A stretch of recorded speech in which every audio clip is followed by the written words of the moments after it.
Hello, everyone.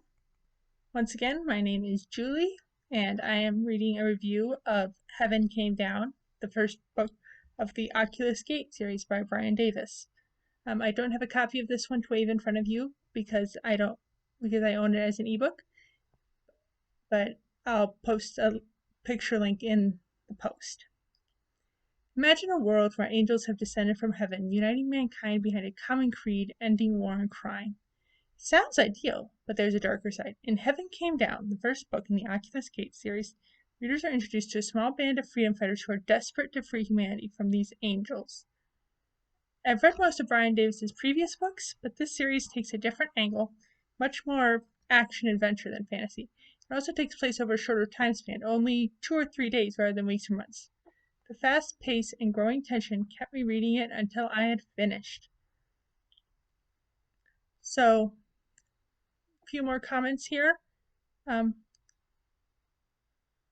This book um, features a group of false angels who come down from heaven and promise peace, but it turns out that they aren't. I haven't read the second book yet, so I'm not.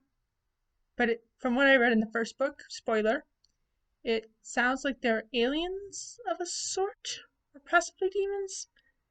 Uh, the description was unclear. Um, this is a very different sort of book than, say, the Dragons in Our Midst series or the Times Edge / Echoes from the Edge series. The main characters are older. They are soldiers and warriors. And it's a lot more, I don't want to say serious because that implies the other books weren't serious, but the stakes are much grimmer. And there's not as many funny moments. For example, those who love Walter Foyley and the Dragons in Our Midst books won't find that sort of humor here. Sorry to say. But I do think it's a good read. It reminds me very much of what I've heard about Stephenie Meyer's The Host books.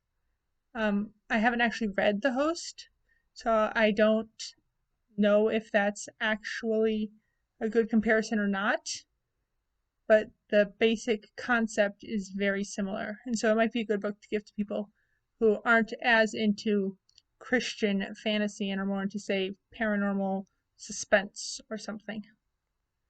So, yeah, that's my review.